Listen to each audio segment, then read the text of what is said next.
evening. Welcome to Hornets Sports Buzz. This is episode number 3 of the year. Not going to really talk about any of the Mansfield sports because it's September 24th, I believe. They're still getting into their season. Not much change since last episode, so we're going to get right into it. Today we're going to talk about boys cross country, and we have new coach Ian Flanagan. Welcome, Coach. Thanks for having me. See you. Yeah. Appreciate it. Glad my arms are long. Co-captains, Ben Giffen and Mike Malahy. Welcome, guys. Yep. Good job. Thanks for having us. Good job. So, Coach, first year. A lot of people around Mansfield know Coach Collins. You know, not to use the word legend, but she's been around. Legend is appropriate. Yeah.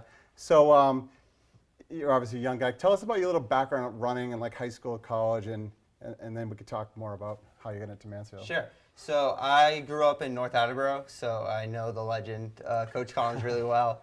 I ran cross country and track there, and I graduated in 2014. And luckily, I was a pretty good athlete where I was able to run in college. I went to Assumption College in Worcester, and I ran track and cross country there. I was captain my junior and senior year for both track and cross country. And I graduated in 2018. I taught special ed in Worcester, and so to fill my free time, I decided to volunteer at Worcester Tech. And so when I was there, I coached their women's track and cross country teams as well. Happened to move back to Foxborough, get a teaching job in North Attleboro. And so when I saw the Mansfield job opened up, I was pretty stoked. Yeah. And so I emailed Mr. Russo, and he was, took a chance on me being so young, but really grateful for the opportunity. That's great. And I asked you off the air. I know you have plans to continue coaching in the winter and spring with the distance group. Yeah, just as an assistant though. So I think it's a lot easier as an assistant just to kind of focus solely on the guys I really need to focus on. That's good. And it's good to see you with the Mansfield Hornets shirt. Did you get rid of all your red, your North Attleboro? I did, yeah, and I had to get rid of all my Assumption blue too. So, I mean, I never thought I'd see the day, but here I am in green and gray. That's good. I'm glad. I know Mr. Russo. You guys knew each other growing up. I'm sure it was a great addition. So welcome to the program. Thank you. And Ben and Mike, I said off air, they're twins, but they're not twins to each other. Like Mike, you have a twin named Owen. Yeah. And Ben, Will. Yep. That's interesting. We'll talk more about them. We'll start with you, Ben. How long have you been running, like in general, and then for Mansfield High? So freshman year I played soccer. And I did winter track freshman year, which is kind of the beginning of when I started running. I did baseball freshman year, and then sophomore year I played soccer again, and that was my last year. I quit after that, and I did winter track again, and then I quit baseball, did spring track, and then last year, junior year, I ran all 3 seasons, and this year, 3 seasons. That's great, and it's and we're gonna try to slam North Attleboro as much as possible. Just kidding, but no. And we'll talk about the North Attleboro Mansfield track rivalry. But you guys know Mansfield's a very tough sports program to make a team, or even if you're good enough to be in multiple sports. But was it an easy decision to, I say, leave baseball and leave soccer, or just kind of maybe that's where your talents lied? It was pretty hard quitting. I mean, I played that growing up a lot. That was kind of primarily 2 sports. I didn't really think I'd be running. But then I did winter track, and I liked it a lot. So I kind of went with it and started running 3 seasons, so yeah. That's good. And what about you, Mike? When did you start running, or tell us like youth sports growing up and how you evolved into this? Yeah, so before high school, I played a bunch of sports, basketball, baseball, all that. And then once I got into high school, again, like Ben, I didn't start running cross country until my junior year, but in the fall I would play soccer. But freshman and sophomore year, I did run indoor and outdoor track, and I liked it a lot. So that summer before junior year, I made the decision to run cross country. I didn't really like soccer as much, and I think it was a good decision. Running 3 seasons, and I really love it. That's good. And again, these guys know and Coach knows, but how do you know you're a distance runner versus a sprinter? Is it like, I'm sure you played other sports like basketball, baseball, soccer. You need speed. But if depending on the length of the game, you're running for a while. But how did you realize, Ben, that I'm a better distance runner than I am a sprinter? Well, for soccer, I played defense, so it wasn't that much running. So I kind of thought like, oh, maybe I could do distance because I kind of have the stamina playing defense the whole game. And my uncle was a distance runner, my grandpa was a distance runner, so I figured, why not try distance? And I'm not very good at sprinting, so. No, that's good. So in the bloodlines, that's good. Yeah. And what about yourself? Like, Yeah, same thing. Just playing soccer, you know, you naturally develop like just endurance, and you know that you can always make the transition to like running distance. And like Ben, I'm not really great at sprinting myself, so I figured that distance running would probably be better suited for me. and not that it matters, but you can't tell on camera, but how tall are each of you? Okay. I'm like 6'1". Yeah. 5'10". Yeah, and coach, 5'9". yeah, so I guess my myself. point is, and you've ran in college too, distance runners come in all different, most of them are thin. Yeah. But, you know, you've run with some kids 6'2", 6'3". Oh, but for sure, yeah. and I've 5'5". also run with kids that are like 5'3", so Yeah, I so- mean, there's no, people say there's an ideal body, but I think anybody can be a distance runner if they just kind of put in the effort.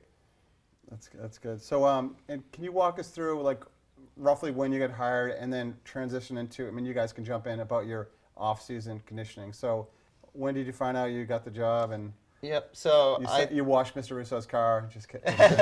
so I got the job middle early July, and so I was kind of like really interested to see like the shape that everybody was in.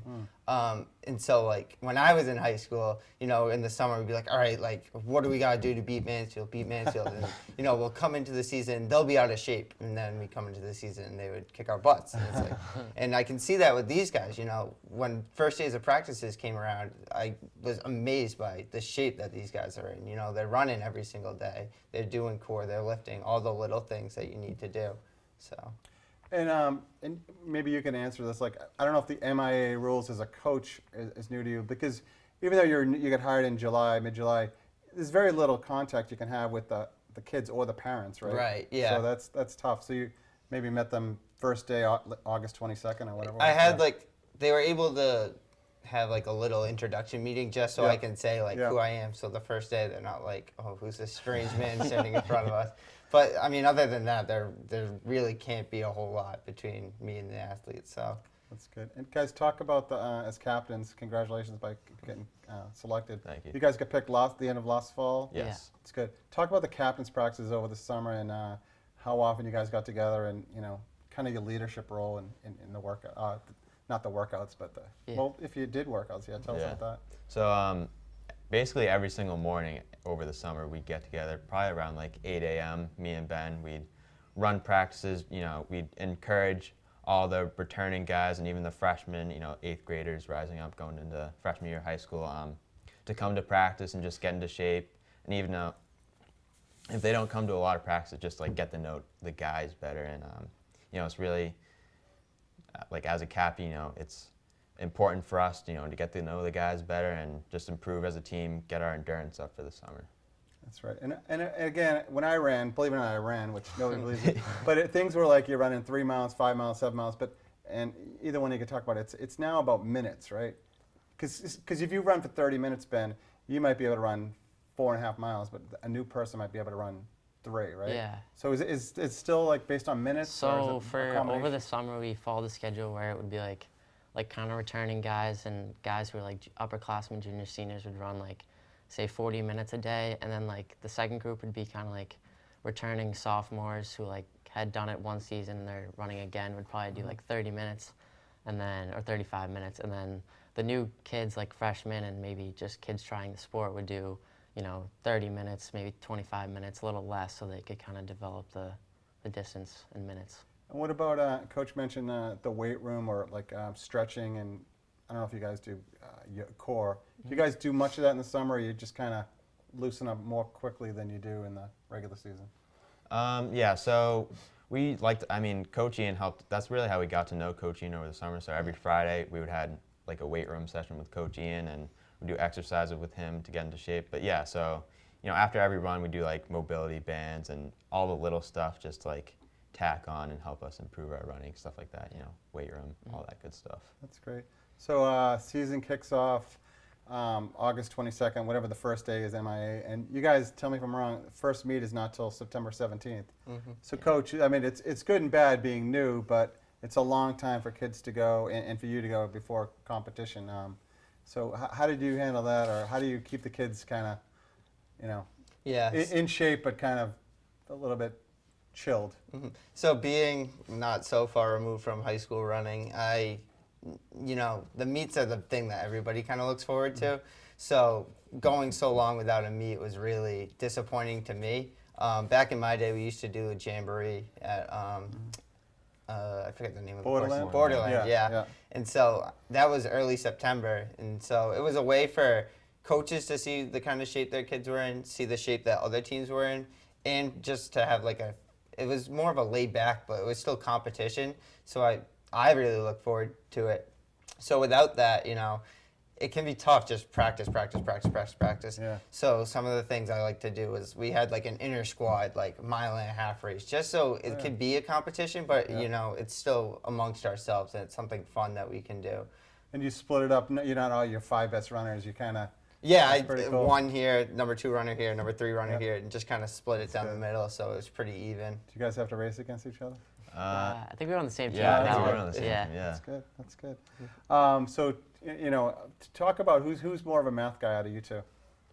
This isn't hard math. Probably not me. Ben, okay, Mike, why don't you tell us about scoring, how it works, first of all, in a dual meet, which, you think scoring's easy. Like, I know a football game, you get 6 points, but how does it work in a cross-country meet? Yeah, so I mean, honestly, I don't really try and think about scoring that much, just run as fast as you can. But I that's mean, good. it's top 5 runners. I mean, and you can obviously know probably better than me, but it's top 5 runners score for each team, and then the 6th and 7th runners, depending on how they place, they can also knock the 5, like, I don't know how to put it. Yeah, but they I can, think like, it's displacement. Yeah, I think. displacement. That's the right yeah. word. I was Yeah. trying to check. No, that's good. So, and not everybody knows this, but the lowest score in cross country wins. I know when I first started, usually it's like except in golf. So, Yeah. I know your first meet was 23-33. You guys won against Attleboro. Ben, talk a little bit about that first meet. Again, you Yeah. probably didn't have the same jitters as like the freshman or sophomore. Yeah, But so- being a leader, it's a little. Yeah, going to the meet, we had to practice 3 weeks without a meet. It was pretty tough, but going in, a lot of kids were nervous. We kind of just told them, just like, try to run as fast as you can. Don't really be nervous. Just go out there and do it. So we went out there. We knew that, like, going into it, that we were in shape, that we could, do well, and we won. So That's good. And coach, running it all. Did you say you ran all 4 years at high school?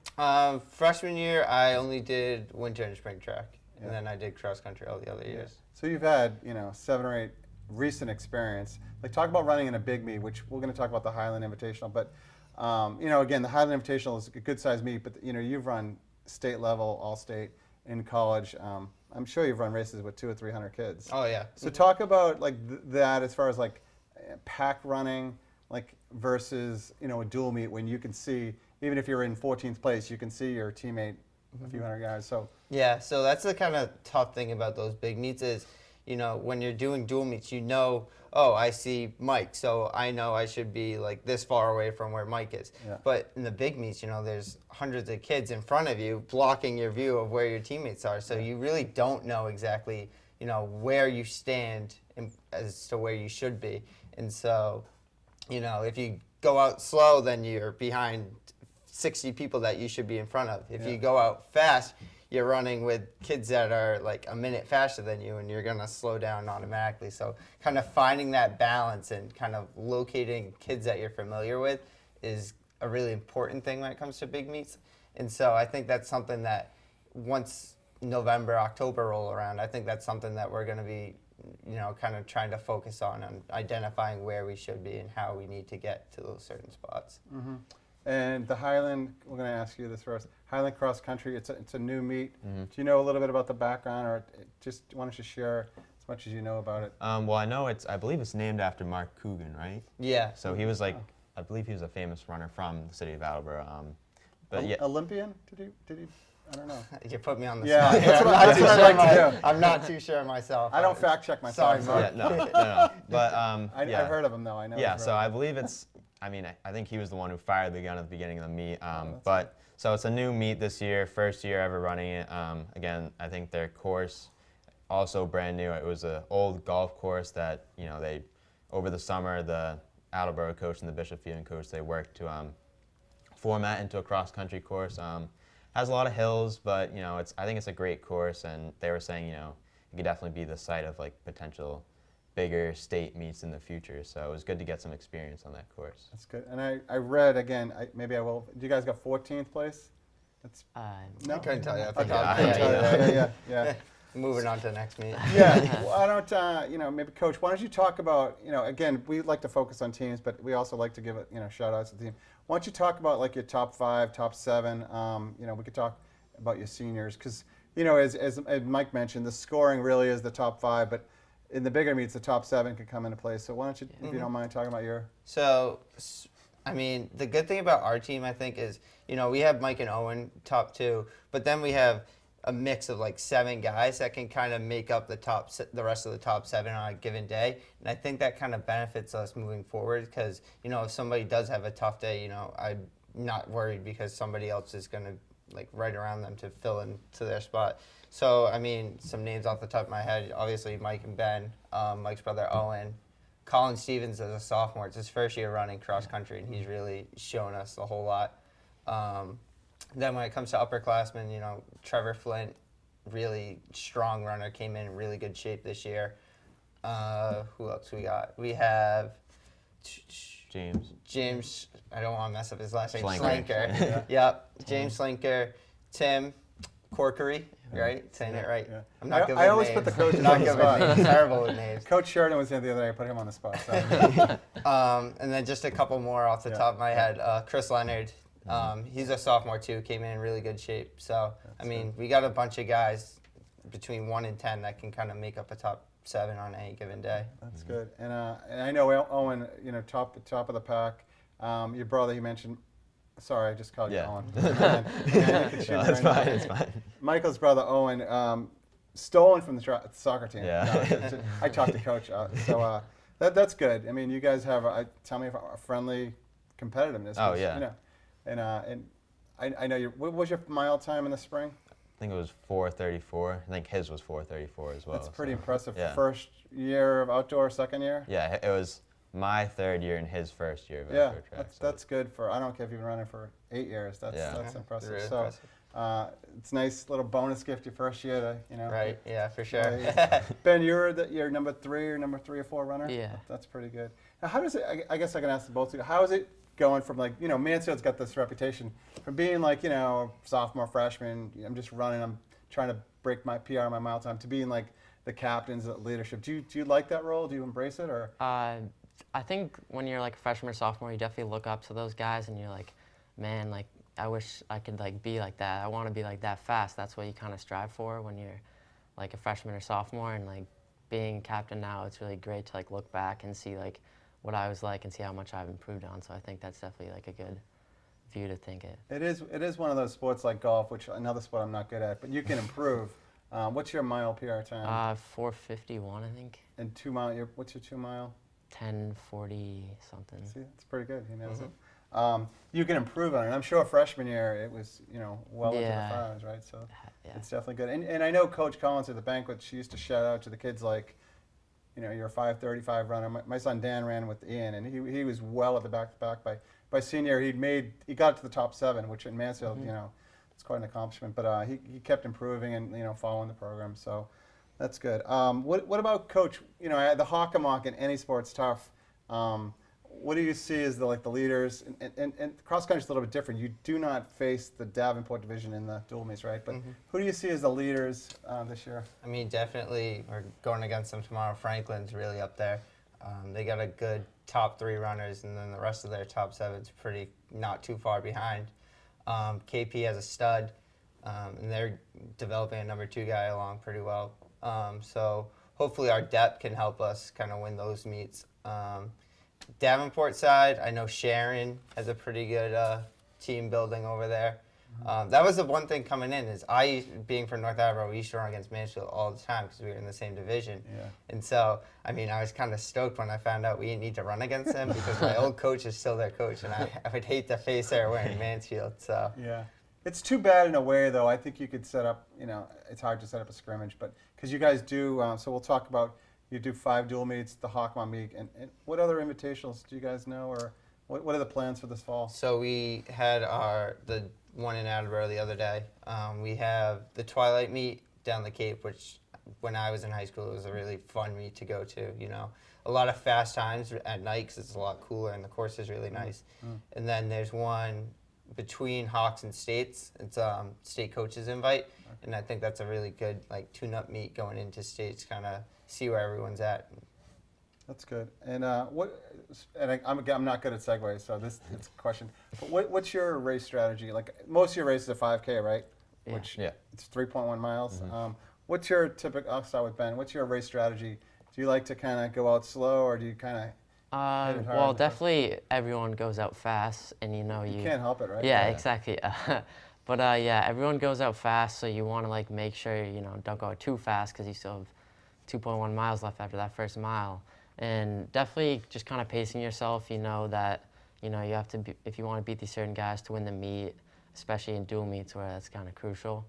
But yeah. Now, who do you like to run? Are you and Colin are around the same? Yeah, Yeah. definitely the first meet we were like right next to each other the whole race, and It helps to know, like, I don't. Are you guys wearing white or black? You guys are always changing uniform color. I know there's always green, but Yeah. to look for teammates, and Right. it's easier in the dual meets. But what about your racing style? Or? Yeah, so same with Ben. You always want to get out fast as soon as the gun goes off. You never want to be like left behind with everyone else. And one thing I always try and avoid is running alone during the race. So just always try and find at least one person and just stick with them. And if you can, just outkick them in the end. Yeah, especially and this is wind drafting, right? If it's a windy day and you're out there breaking the wind, sometimes you can duck behind another runner. Yeah. That's good. Do you have do you have any goals for the team this year? Or you're still learning the kids, and obviously the goal always was to beat North Attleboro, right? But do you know what the goals are, either for the individuals or for the team? Team-wise, I'd like to place like top 3 at Hawks. I think top 2 would be awesome.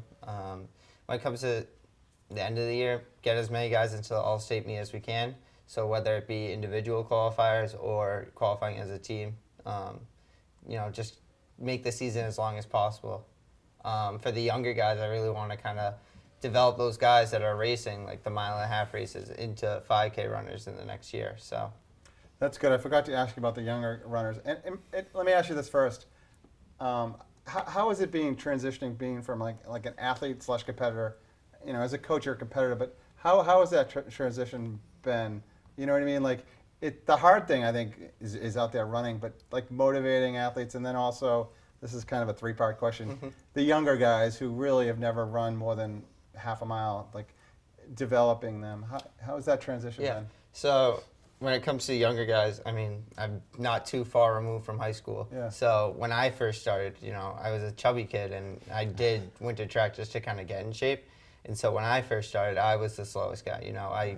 My first mile, I ran a JV heat, and I came in dead last out of like all the teams. It was like a 4-team meet, and came in dead last. So I know how it feels to be kind of the lowest man on the pole, and I also kind of looked up to the people that were able to kind of support me. So I had a coach that, it was his first year, but he was hammering me as if I was like the top guy on the team. So, I mean, kind of getting that support from the coaching staff, even if you're just starting out, it really kind of helps you like develop into a better runner. And once you love the sport, then you're naturally going to keep growing. Yeah. So when it comes to younger guys, make sure that they don't hate what they're doing. So whether it be like, you don't want to push them too hard where they're going to be like, well, I can't do this, I'm done.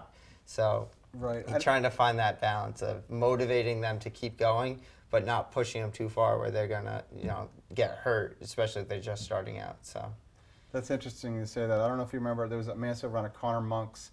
I think it was a few years ahead of you, but he said, one of the banquets, he said, you got to learn to love the sport because it's grueling. It's and there's injuries in this sport just as like there is soccer and football and baseball and basketball. So learning to, as a former athlete, competitor, knowing how to balance, like pushing them too hard. So I don't know what I was going to transition to. Oh, you mentioned the JV races, which I think it's relatively new to the Hawk because, freshmen used to run the 3.1. So it's, what do they run, 1.5 miles? 1.5, and I love it. That's I good. think it's great. Yeah, and do they still have the modified program like for the, the sprinters that run? Yeah. And just Coach Patera? Yep, in charge of he's that? definitely a big help for me with me just starting in. He's taught me a lot, showed me a lot of things. So really grateful to have him around for sure. That's good. So, guys, what about next year? You know, you're going to be leaving Mansfield High, hopefully, unless you're going to be a 50th senior. But Ben, what are your plans, if you want to share them, or if you know what they are, either academically, athletically? Definitely going to college. I've toured a couple places this summer. I liked a couple places, so I'm definitely apply there. But I've kind of thought about running in college. Maybe try to walk onto a team, depending on what school I get into and what I get into. But we'll see. We know your mom's a Stonehill person, yeah. right? Yeah. Yep. She pushing you? I mean, she suggesting Stonehill? Yeah, my parents are kind of forcing it, but Yeah, Assumption's we'll a good see. option. It's a really good option. And I'm going to ask you the same question, but will you necessarily go where your twin brother goes, or will you definitely go where he's not? not going? definitely, but I probably not now. Yeah, yeah. What about you, Mike? Yeah, so same as Ben, planning on going to college if all things go correctly. That's good. I like to knock on wood. Yeah, knock on wood. But yeah, so I've definitely thought about running. I think it's either I go to like a smaller school and run with like a D2 or D3 program, but some of the other schools I've been looking at more for academics around here. I'd certainly interested in trying to walk on to one of their programs, but I understand those programs are obviously a lot better. So depending on how the season goes, I think can have a better decision. Know what I'm going to be doing more. That's good. And I use the same jokes every year. I always say in Mansfield, sports are more important than academics, but all the parents say. No, that's good. Good luck to you guys. And, hopefully you'll be invited back in the winter. Are you guys captains? Do you know yet? Yeah. That's good. So, and I guess one other question. What about off field or off course? What do you guys do as captains? Like, do you guys have pasta dinners or? Tonight. Yeah, okay, we'll pause there tonight. Get out of here. All right, well, good. And Coach, thanks for coming on. Good luck. There's big footsteps, but I think Coach Russo chooses his coaches carefully, so I'm sure you do well. And wish you the best of luck. Thanks for coming on. Thank you for having me too. Thank you. Appreciate it. Thanks, Ben. Yeah, thank you. Thanks. Yep. Thanks for Good having me. luck, Mike. Yep. So that's it, episode 3 of Hornets Sports Buzz. Follow the Mansfield Boys cross country team. You'll see good things. And as well as they're doing now, I'm sure come October, November, they're going to be even doing better things. Next time, we're going to have golf coach Chris Hall on. So make sure you tune in then. And thanks for watching. Good night.